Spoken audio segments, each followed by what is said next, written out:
Kuasa-Mu Tuhan, kuasa-Mu terlebih besar.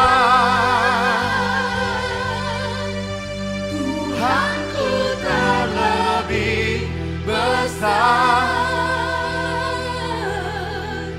Tak pernah terlambat janji-Mu ya Tuhan, pulihkan hidup. Mari kita semua yang percaya berdiri, katakan, begitu besarnya kuasa-Mu Tuhan. Kuasa-Mu terlebih Besar. Oh, He's so great God. Tuhanku terlebih besar. We admit it. Kami mengakuinya. Tak pernah terlambat janji-Mu ya Tuhan, menolong hidupku.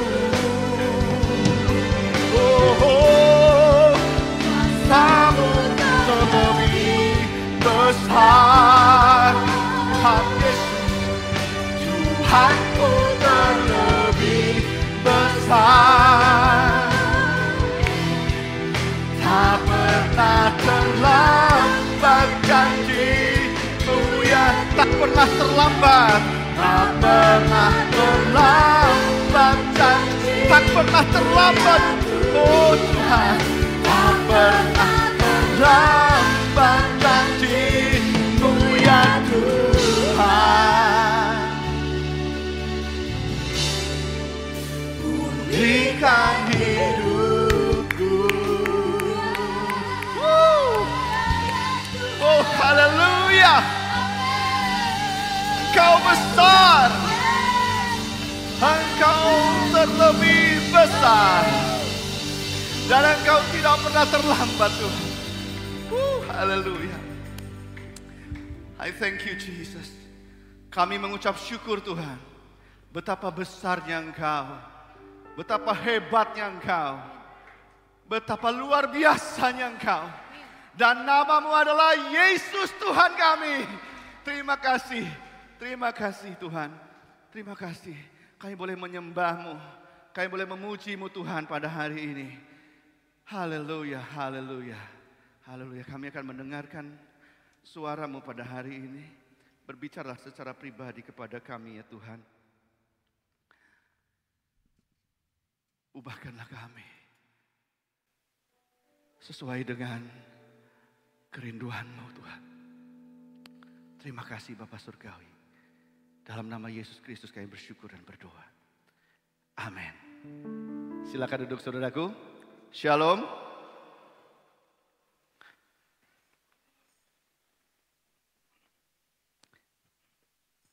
Saudara lihat kiri dan kanan saudara. Katakan Tuhan Yesus mengasihimu. Haleluya. Puji Tuhan.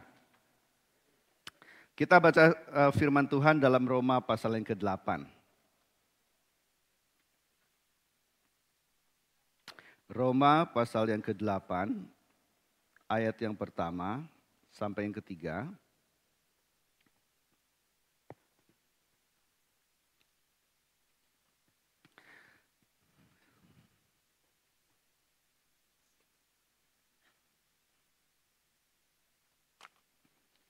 Saya bacakan bagi saudara. Demikianlah sekarang tidak ada penghukuman bagi mereka yang ada di dalam Kristus. Roh yang memberi hidup telah memerdekakan kamu dalam Kristus dari hukum dosa dan hukum maut. Sebab apa yang tidak mungkin dilakukan oleh hukum Taurat karena tak berdaya oleh daging telah dilakukan oleh Allah dengan jalan mengutus anaknya sendiri dalam daging yang serupa dengan daging yang dikuasai dosa karena dosa. Ia telah menjatuhkan hukuman atas dosa di dalam daging. Lalu kita buka juga dalam Yohanes pasal 1 ayat ke-17. Firman Tuhan katakan bahwa sebab hukum Taurat diberikan oleh Musa, tetapi kasih karunia dan kebenaran datang oleh Yesus Kristus. Lalu kita baca lagi di dalam Roma pasal 6 ayat yang ke-14. Sebab kamu tidak akan dikuasai lagi oleh dosa, karena kamu tidak berada di bawah hukum Taurat, tetapi di bawah kasih karunia. Demikianlah firman Tuhan, berbahagialah yang mendengar dan melakukannya. Amin. Puji Tuhan. Saudara, Roma ini mengajarkan satu perkara yang luar biasa. Saya percaya ini sudah diajarkan begitu banyak para hamba Tuhan, dan saudara pun sudah membacanya berkali-kali mungkin dalam Roma pasal 8 ayat 1, dalam Yohanes 1 yang 17, dan Roma 6 ayat ke-14 tadi. Dan saya ingin membahas satu topik, yaitu tentang yang dibahas dalam Roma pasal 6 ayat 14, bahwa sebab kamu tidak lagi dikuasai oleh dosa, karena kamu tidak berada di bawah hukum Taurat, tetapi di bawah kasih karunia. Ya. Kita baca Roma 8 ayat yang ketiga. Tadi dikatakan bahwa sebab apa yang tidak mungkin dilakukan oleh hukum Taurat, karena tak berdaya oleh daging, telah dilakukan Allah. Sedangkan di ayat yang pertama dikatakan bahwa tidak ada penghukuman bagi mereka yang di dalam Kristus Yesus. Katakan amin. Bilang kiri kanan, tidak ada penghukuman.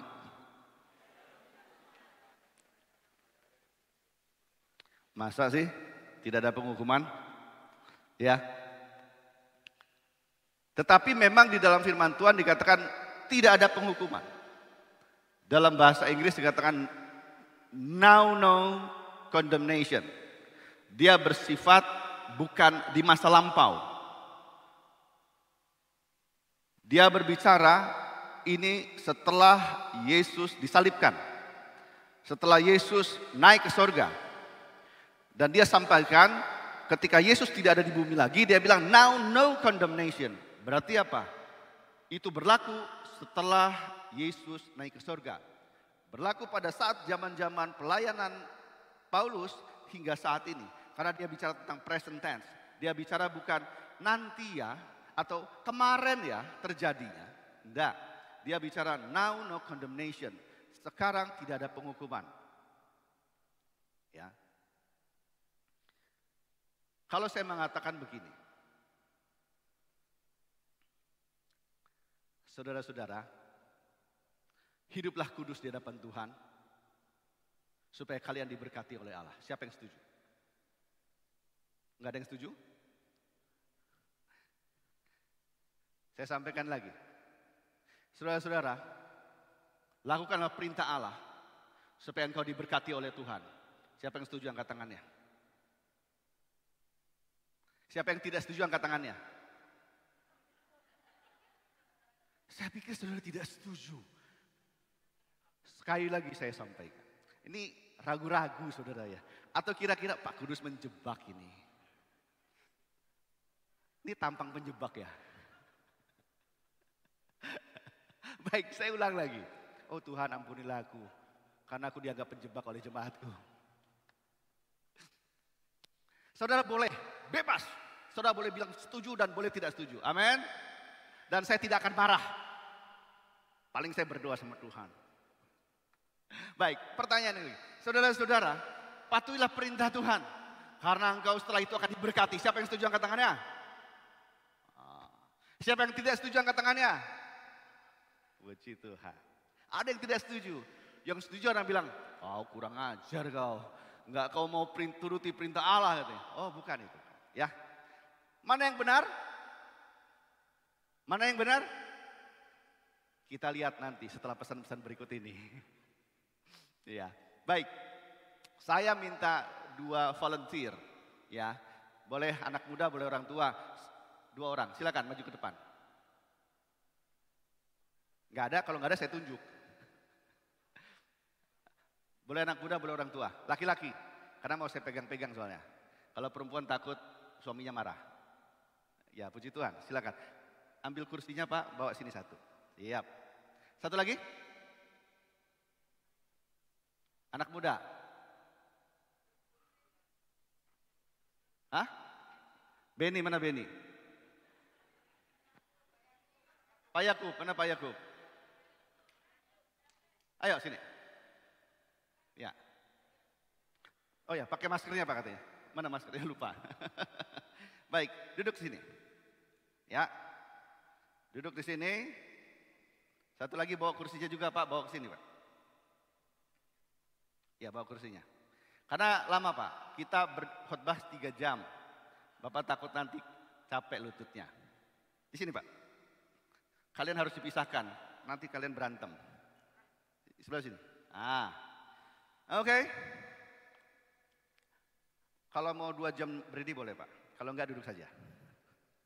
Puji Tuhan.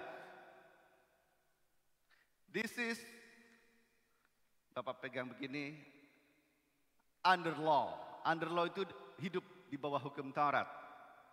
This is under grace. Hidup di bawah kasih karunia. Ya. Tuhan bilang apa dalam Roma 6 ayat 14? Baca sama-sama. Roma 6 ayat 14. 2, 3. Sebab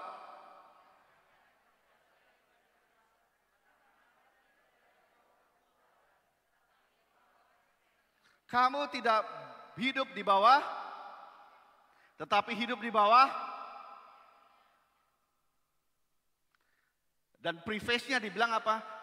Sebab kamu tidak akan dikuasai lagi oleh dosa. Haleluya. Dalam bahasa King James Version dia bilang, for sin shall not have dominion over you. Karena kamu tidak lagi didominasi oleh dosa. Katakan amin. Kenapa? Karena kamu tidak hidup di bawah hukum Taurat, tetapi kamu sekarang hidup di bawah kasih karunia. Apa hubungannya? Dosa ya dosa aja kok, hukum Taurat dibawa-bawa. Kan begitu pertanyaan saudara. Padahal di ayat yang lain dibilang apa? Allah tidak pernah membatalkan hukum Taurat. Karena satu saja nok atau titik tidak boleh dihilangkan dari hukum Taurat itu. Tapi kenapa Yesus menyampaikan itu? Tapi kita akan baca apa dasar firman-Nya, setelah itu nanti kita akan lihat ilustrasinya. Ya.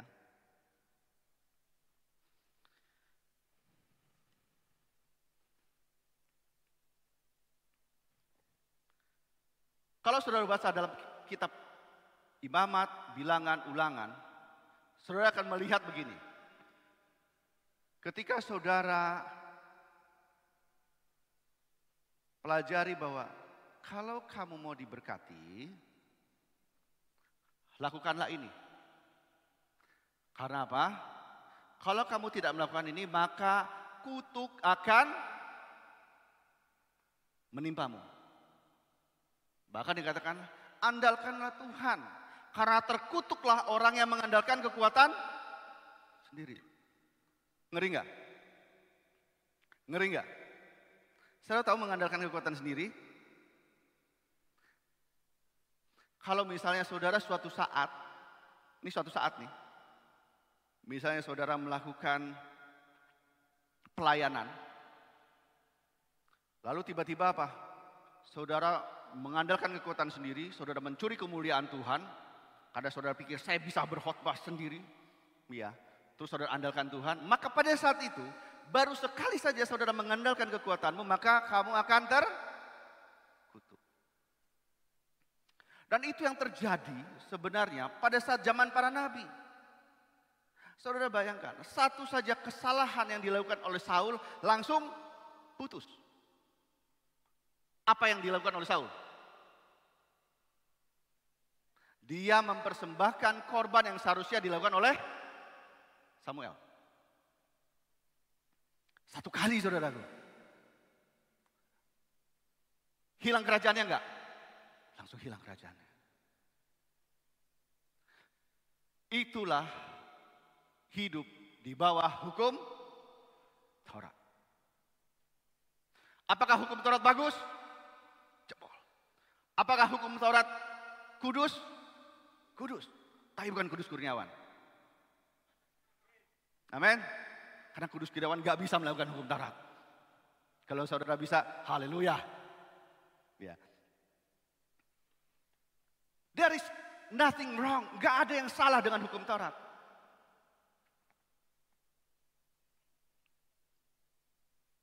Itu sebabnya di dalam Alkitab dikatakan tidak ada satupun, bahkan hamba-hamba Tuhan yang paling the best, nabi yang paling hebat sekalipun, tidak sanggup melakukan hukum Taurat. Bahkan Daud pun yang begitu luar biasa dalam Alkitab, dia jatuh dalam satu dosa. Dosa apa? Dosa apa? Berzina.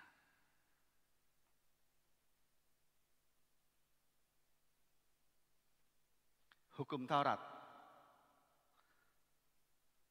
memerintahkan kita melakukan yang benar. Tapi kasih karunia, kita dibenarkan untuk melakukan mengasihi Allah kita yang hidup. Haleluya, katakan amin. Apakah kita tidak harus melakukan kebenaran? Kita harus melakukan kebenaran. Tapi bukan supaya kita dibenarkan. Tapi kita, karena kita ingin mengasihi Allah kita yang sudah membenarkan kita di kayu salib. Katakan amin, saudaraku. That's the difference. Itu sebabnya di dalam Roma 8 ayat yang ketiga dia bilang gini. Ayat kedua. Roh yang memberi hidup has set you free. Memerdekakan kamu. Dan dalam Kristus dari hukum dosa dan hukum maut. The law of the Spirit of life has set you free from the law of sin and death. Dahsyat ini saudara. Ya. Lalu ayat 3 dikatakan sebab apa yang tidak mungkin dilakukan hukum Taurat. Apa? Tidak mungkin. Katakan tidak mungkin. Katakan tidak mungkin. Apa yang tidak mungkin dilakukan hukum Taurat telah dilakukan oleh Allah di dalam Kristus Yesus.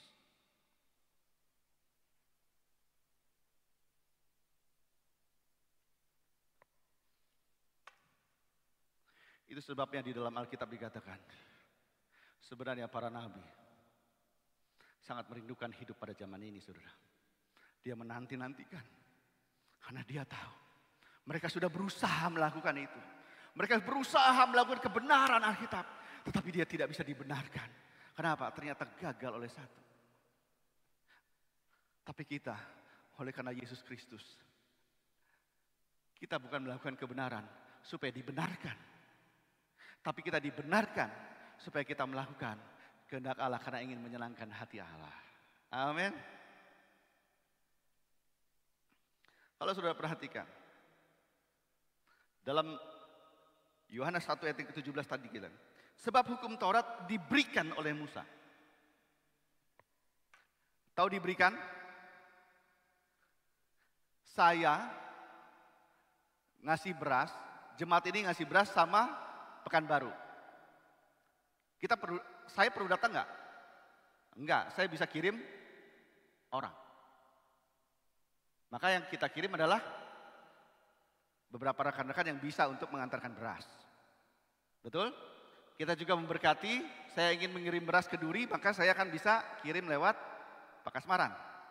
Yang setiap hari merasakan kasmaran. Ya. Tetapi, dia bilang apa? Ayat yang ke-17 ini. Kasih karunia dan kebenaran datang. Katakan datang. Datang. Dia sendiri datang. Dia nggak pakai perantara. Dia datang. Karena kasih karunia perlu spiritual bonding. Perlu ikatan roh. Dia nggak bisa kirim orang lain lagi. Dia nggak bisa kirim para nabi. Tapi dia kirim anaknya yang tunggal. Siapa namanya? Yesus. He himself through the Son. Dia harus datang sendiri. Dia nggak bisa kirim lagi messenger. Karena yang dia mau kasih adalah apa? Kasih karunia-Nya.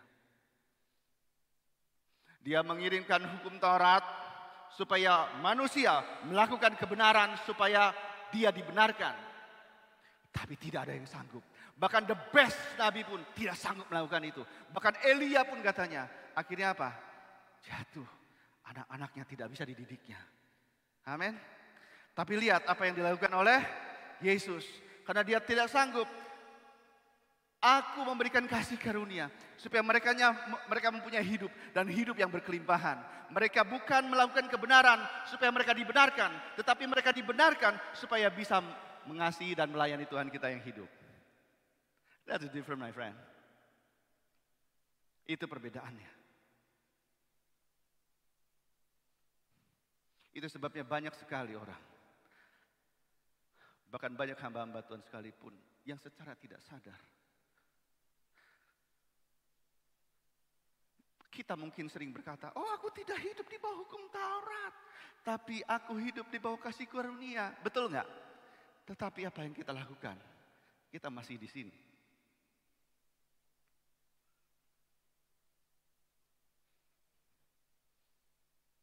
Kita mendidik anak kita. Bukan di bawah kasih karunia. Tapi di bawah hukum Taurat. Anak kita datang sama kita. Pak, nilaiku jelek, minta TTO. Siapa yang anaknya pernah TTO? Tahu TTO? Tanda tangan orang tua, nilainya jelek.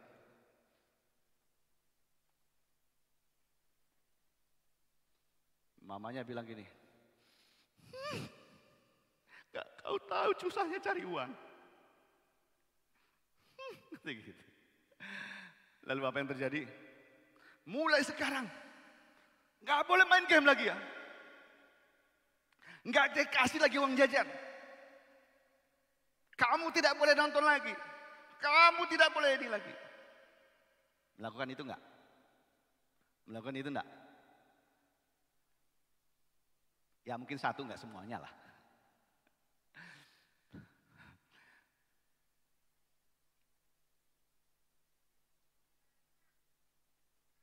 Lalu ada seorang teman atau anak buah. Pak, saya melakukan kesalahan ini. Kenapa? Tender kalah, Pak. Keluar kamu. Saya minta maaf, Pak. Iya, nanti setelah kamu dapat tender lagi kamu datang.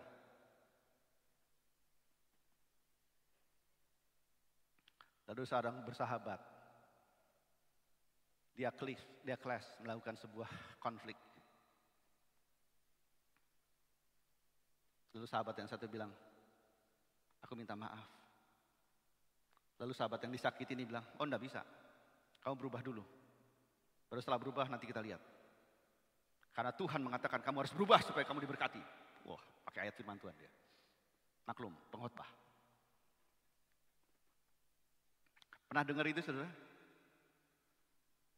Seorang istri nangis-nangis, aku pokoknya kalau suamiku tidak berubah aku gak mau maafin dia. Kenapa kau lihat itu? Kulihat di WA-nya. Say, katanya. Entah sama siapa say itu katanya. Dia harus berubah dulu. Suaminya bilang, maaf lama. Enggak bisa, kau berubah dulu. Pernah dengar kisah seperti itu? Mau? Sinetron. Oh tapi itu terjadi saudara.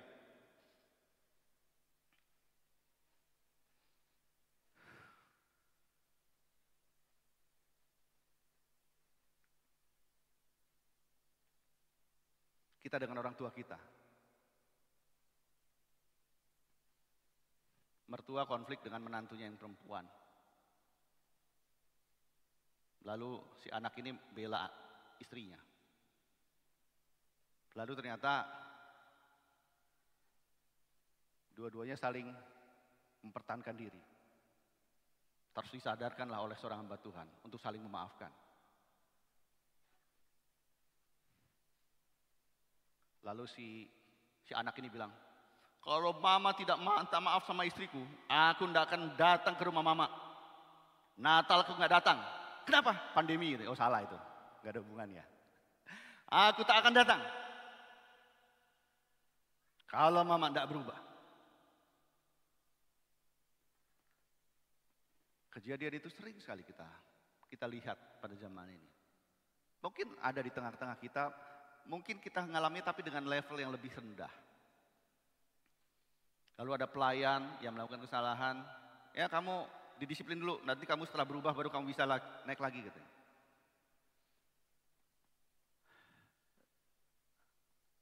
Saudara, apakah itu yang diinginkan Alkitab?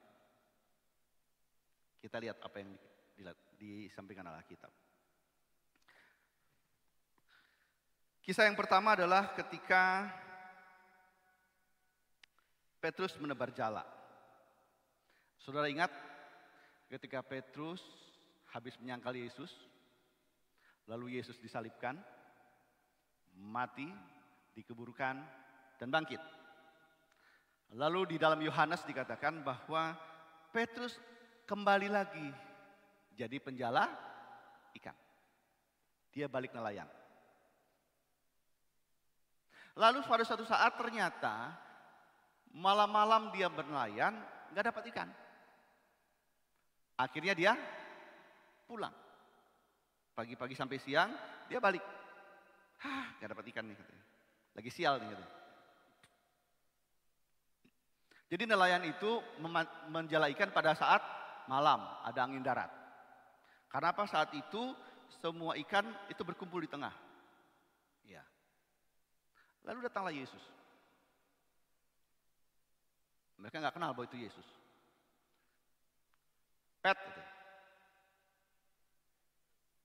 Petrus singkatan. Petrus. Siapa nih? Tukang kayu. Kan Yesus tukang kayu kan? Tukang kayu. Kamu tebarkan jalamu. Hah? Gua nih nelayan hebat loh.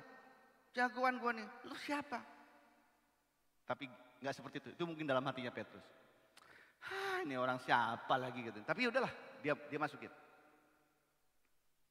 Lalu ketika dia masukkan jalannya, apa yang terjadi? Jala itu penuh dengan ikan, bahkan sampai tidak bisa diangkat. Perahunya hampir tenggelam. Lalu mereka sadarlah bahwa itu Yesus. Petrus langsung, karena dia nggak pakai baju, dia pakai baju malah dia terjun ke danau. Dalam sebuah kisahnya dia bilang, oh Tuhan celakalah aku. Hai anak Allah yang hidup, ampuni aku. Itu cerita yang harus diceritakan dari awal sampai akhir. Karena orang banyak cerita tentang jalannya saja sampai ikannya penuh. Tapi dia nggak lihat bahwa itu adalah suatu kisah utuh. Di mana sebenarnya itu sering terjadi pada hidup kita. Orang yang begitu melayani, karena dia kecewa dengan Tuhan. Seolah-olah Tuhan meninggalkan dia. Lalu apa? Dia kembali lagi kepada kehidupan lamanya. Tapi apa yang Yesus lakukan? Dia tidak nunggu di surga. Dia tidak, setelah dia bangkit, dia tidak langsung naik ke surga. Dia datangi. Petrus, tebarkan jalamu. Aku ingin memberkati engkau. Dan setelah diberkati, apa yang terjadi? Petrus datang, Tuhan ampuni. Dan akhirnya mereka kembali lagi melayani Tuhan. Dan apa yang terjadi? Ketika Roh Kudus dicurahkan, mereka menjadi pengkhotbah yang luar biasa. Amin. Itulah kasih karunia. Yesus tidak bilang, Petrus kamu sudah menyangkal lagunya. Nih sekarang udah gua bangkit, lo baru tahu rasa lo. Enggak. Jesus love Petrus. Aku melihat sesuatu yang besar dalam diri Petrus ini. Aku akan berkati dia. Supaya dia berubah. Ingat perkataannya. Apa yang akan Yesus lakukan? Yesus berkati Petrus. Supaya Petrus berubah. Yesus tidak bilang kamu berubah dulu. Baru kamu diberkati. That's the difference saudaraku. Itulah hidup di bawah, berbedanya hidup di bawah hukum Taurat dan hidup di bawah kasih karunia.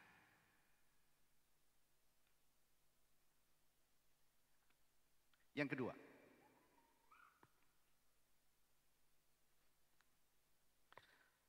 Saudara masih ingat orang yang di kayu salib? Penyamun? Penyamun itu yang di kayu salib satu lagi bilang gini. Hai Yesus anak Allah yang hidup. Kalau kamu betul anak Allah. Turun dari situ. Jangan lupa bebaskan gue juga ya. Itu dilakukan oleh penyamun pertama. Apa yang Yesus responi? Didiemin aja. Nggak ngaruh. Mau lu bilang benar, mau enggak, gua nggak ngaruh gara-gara kataan lu. Tetapi ketika penyamun yang kedua bilang, hai Yesus anak Allah yang hidup. Kalau kamu nanti ke surga, kamu jangan lupa aku ya. Tersentuh nggak? Lalu apa yang Yesus katakan? Hari ini kamu akan bersama aku di Firdaus. Haleluya. Yesus nggak bilang, kamu berubah dulu dong. No.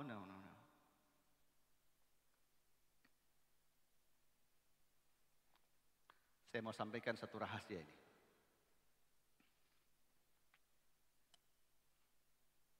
Apakah Allah berubah? Apakah Allah berubah? Apakah Allah berkompromi dengan dosa? Mungkin saudara berpikir, kok gitu sekarang ya?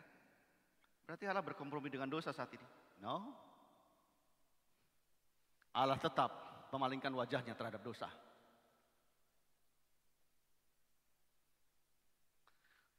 Tetapi ini yang dilakukan. Dia tidak bisa menghukum semua orang yang sudah ditebus oleh Yesus. Katakan amin. Allah tidak bisa menghukum orang yang sudah ditebus oleh Yesus. Karena dosa sudah ditanggung oleh Yesus. Katakan amin. Ajaib Tuhan.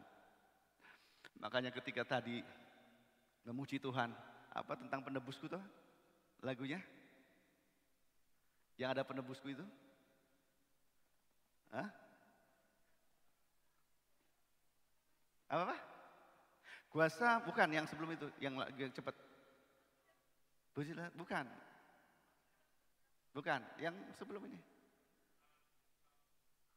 Hah? Coba.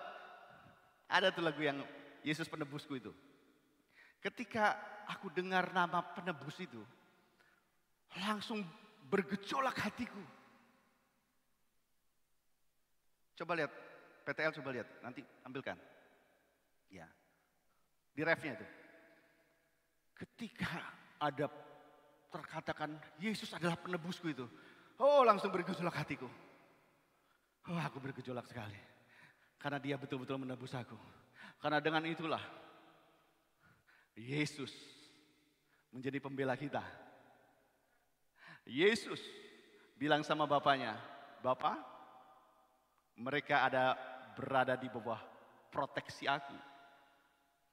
Ingatlah bahwa dosa-dosa mereka sudah kau hukum Bapa. 2000 tahun yang lalu aku sudah menanggungnya. Mereka di bawah perlindunganku.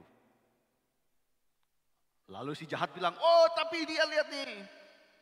Si Yosi tadi baru bohong sama bapaknya. Iya dia masih berbohong. Tapi dia datang sama aku Bapak. Dia menyesal. Kau gak bisa menghukum dia karena dosa itu. Karena kan sudah kutanggung di kayu salib. Tapi itu urusanku, aku akan mendidik dia. Amin. Because she lives under grace. Haleluya.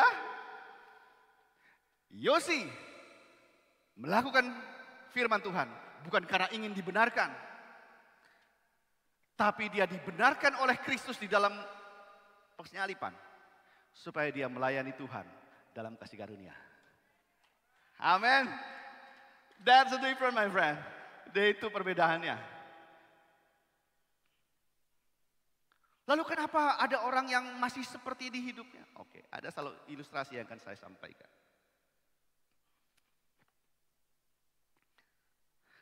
Ketika dalam renungan saya Tuhan memberikan satu ilustrasi ini dan Tuhan katakan sampaikan kepada jemaatku.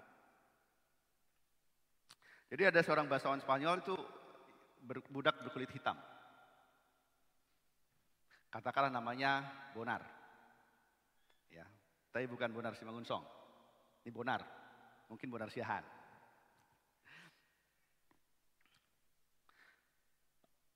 Lalu seorang pengusaha ini, dia melihat ada seorang nama si Bonar ini bekerja di perkebunan, lalu dia bilang, aku ingin pakai dia lah. Aku ingin menebus dia. Lalu akhirnya dia kirim anak yang tertua, dia bilang, Maisan, tolong tuh si Bonar bebaskan. Anak yang tertua bilang, kenapa kamu bebasin, Pak? Udahlah, bebasin aja. Lalu dibereskan semuanya. Dibayar. Surat-suratnya diberesin. Terus dibawa ke tempat si pengusaha ini. Lalu si Bonar ini bilang, aduh terima kasih. Aku dibebaskan. Aku harapkan aku yang lebih baik. Lalu apa yang terjadi? Ternyata dia tidak dibawa ke tempat orang bekerja. Dia dibawa ke rumah. Kaget ya, kok di rumah? Lalu, Pak, si anak itu bilang, ini Bonar. Lalu Bapak ini bilang, Bonar, kamu sekarang jadi anakku. Memang bukan dari darah dan daging. Tetapi kamu jadi anakku karena kamu sudah kubeli lunas dan kamu tidak jadi budak lagi. Sekarang kamu tinggal di kamar. Bukan di kamar pekerja, tapi kamu di bawah, di kamar anak. Lalu si Bonar ini senang. Lalu besok paginya karena dia adalah seorang budak, dia bangun pagi, apa yang bisa saya kerjakan ya untuk bisa menyenangkan bapak saya katanya. Lalu akhirnya apa? Dia melakukan nyuci piring. Pas nyuci piring, piringnya pecah. Karena takutnya, aduh jangan-jangan aku dikembalikan. Dia sembunyikan piring ini. Lalu singkat cerita papanya datang, pas lagi makan, loh mana piring yang biasa aku makan? Bukan aku makan, aku pakai makan. Gak ada. Lalu dia tanya sama ART-nya, mana itu? Oh gak ada. Ya sudahlah. Lalu beberapa waktu kemudian, untuk menebus yang kemarin, aku pengen beresin kamar papa, kamar kerjanya. Lalu beresin, ternyata pada saat itu, itulah namanya lagi sial. Jatuh pula komputer bapaknya nih, laptopnya. Pecahlah layarnya, kalau ini gak bisa disembunyikan. Lalu apa? Tapi dia rapikan lagi. Lalu dia balik. Lalu papanya bilang, ini siapa yang buat pecah? Gak ada yang diem. Akhirnya, sudahlah. Suatu saat, bapaknya pulang dari kantor. Lalu adalah si Poltak, ini kedua, ini anak yang lainnya, si Poltak datang. Si Poltak tapi bukan si Poltak Panggabean ya. Si Poltak datang. Dibawanya laptop papanya, dia makin menyenangkan papanya. Dibawa ke kamar kerjanya, lalu bapaknya ke ruang keluarga, main-main sama anak yang lain. Jatuhlah ternyata laptop itu lagi, tapi laptop yang baru itu. Si Bonar ngelihat, wah kacau kau, kena kau kali ini. Nggak hanya aku aja rupanya. Si Poltak ini nangis. Dia bawa laptop itu, si Bonar pikir mau disembunyikan, tapi dibawa. Datang ke bapak. Pak, jatuh pak. Pak. Kena kau, kata si Bonar gitu. Kena kau kali ini, makanya jangan kau kasih tahu. Gitu. Mungkin dia begitu. Tapi ada satu tindakan yang dilakukan bapak ini yang berbeda. Yang si Bonar akhirnya bingung. Tahu bapak ini bilang apa? Laptop ini dipegangnya, dibawanya. Lalu apa? Dipeluknya anak itu. Bapaknya ini bilang, aku sudah mendapatkan hatimu. Kau sudah mengakui, tapi aku mendapatkan hatimu. Aku sudah memenangkan hatimu, kata Bapa.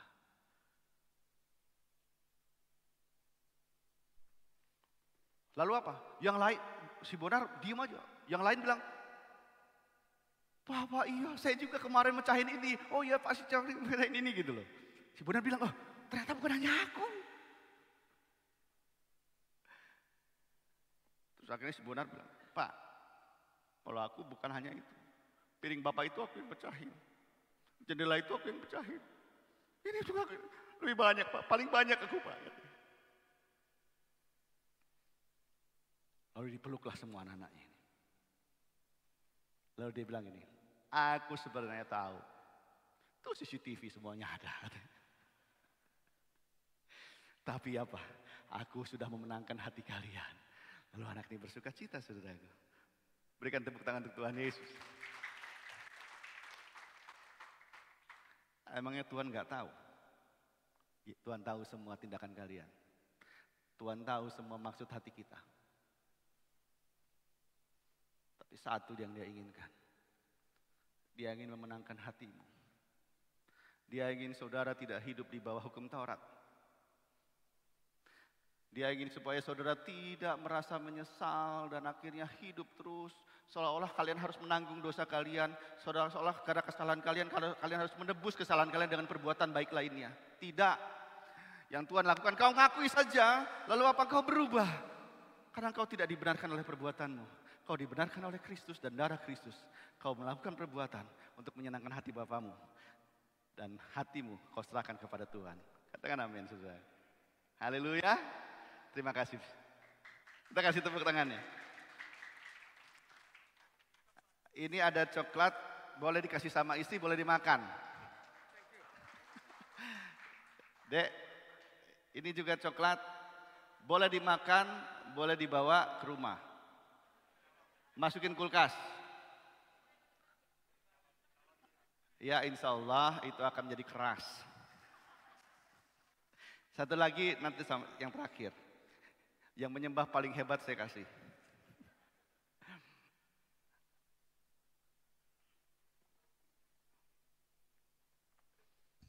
Kasih karuniamu lebih dari hidup. Amin. Siapa yang mau hidup di bawah kasih karunia? Siapa yang mau di bawah hukum Taurat?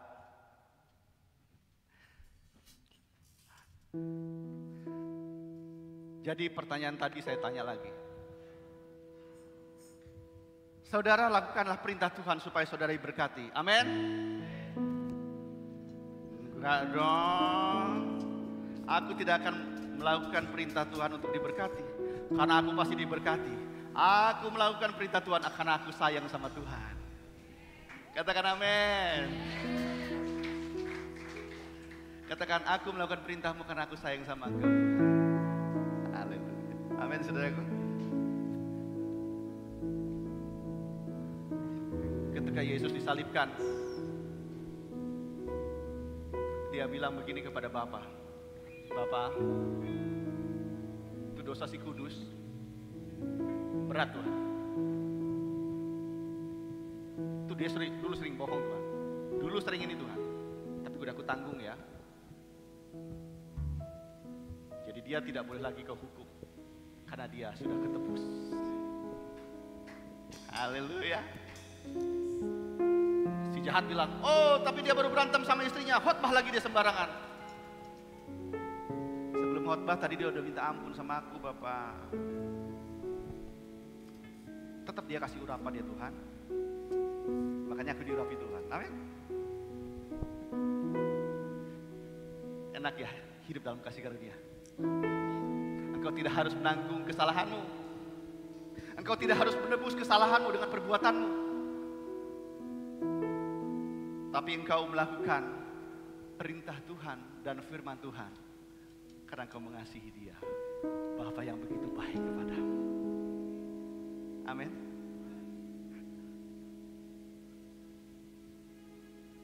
Terakhir dalam 1 Korintus 15 ayat 56.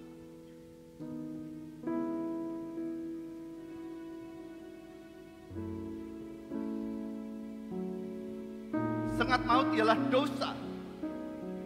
Dan kuasa dosa ialah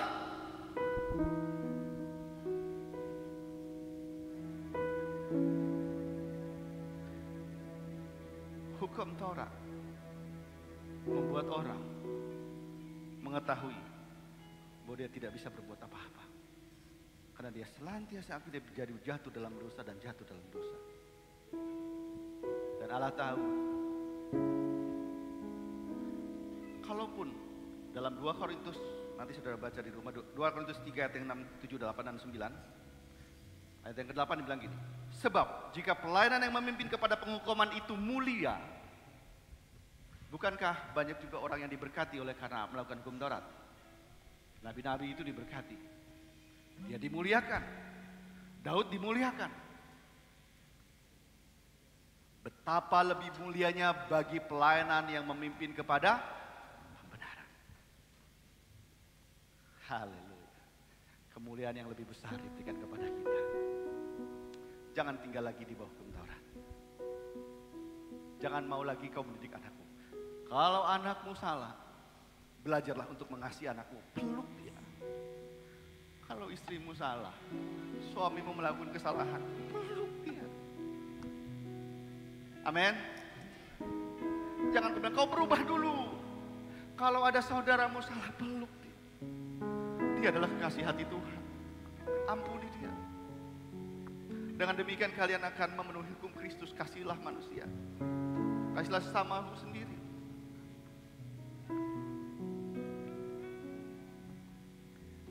Kasih karunia.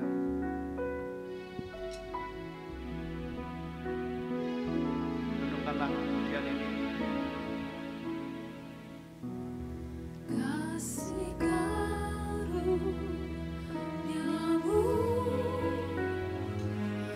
buatku hidup. Kasih buatku berharga. Kasih karuniamu buatku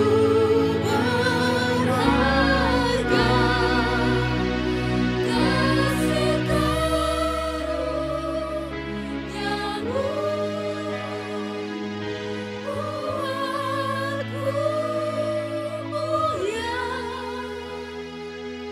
dalam pandanganmu. Dia disesuaikan dulu. Saudaraku,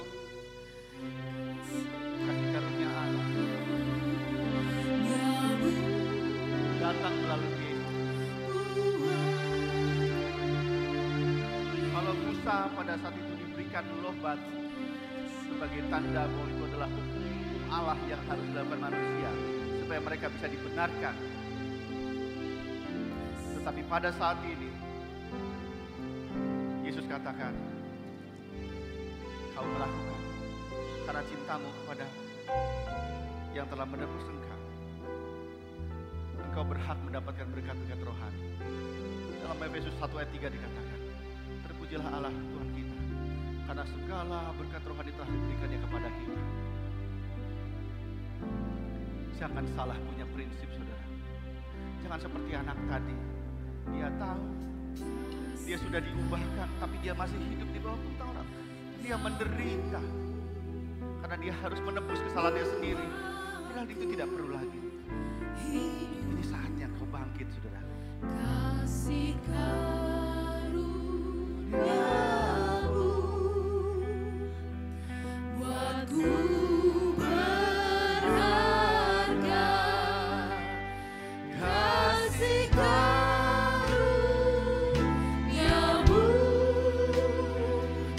buatku mulia dalam pandanganmu.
Mari kita responi firman ini.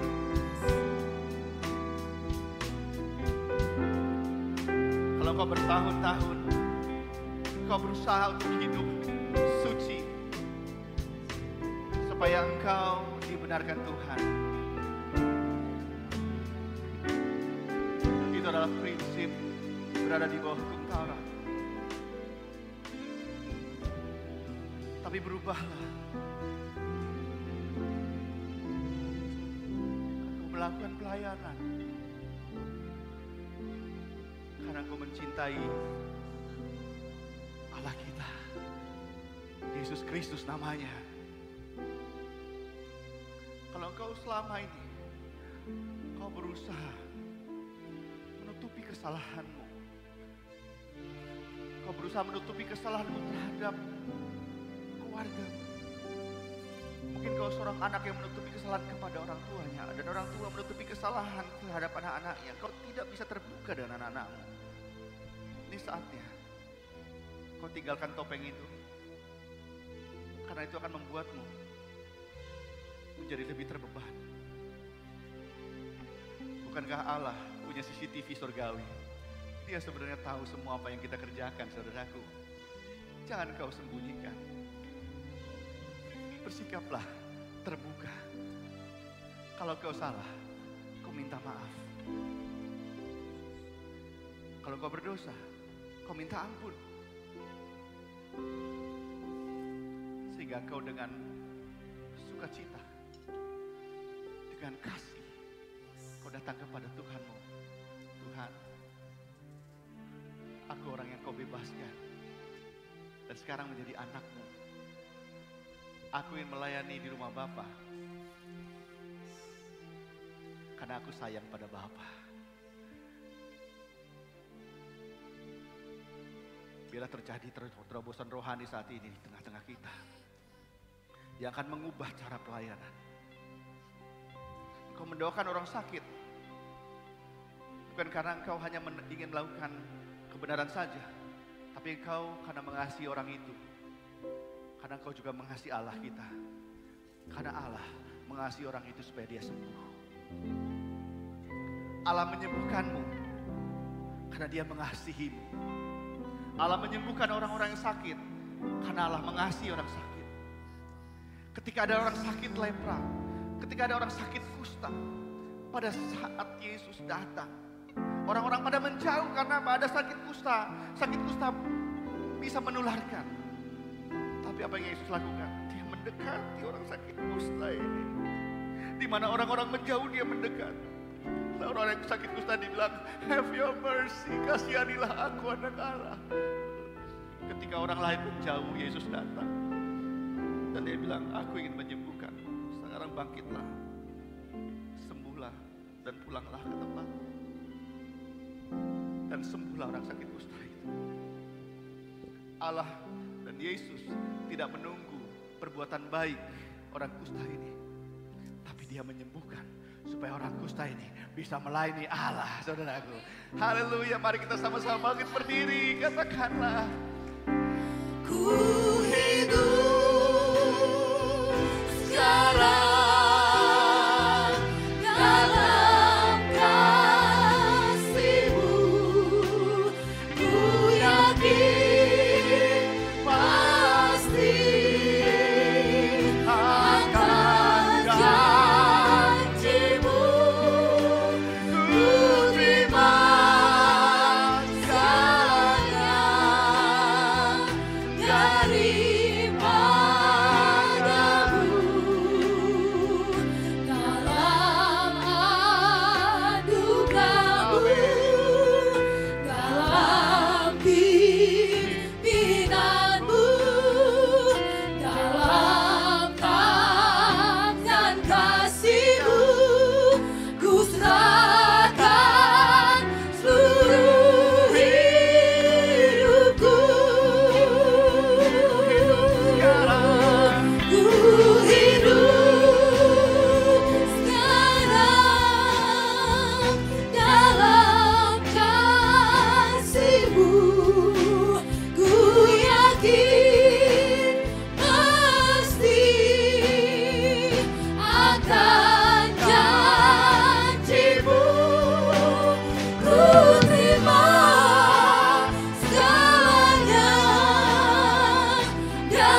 menyembuhkan orang yang begitu lama akan kesembuhan dari sakit penyakitnya.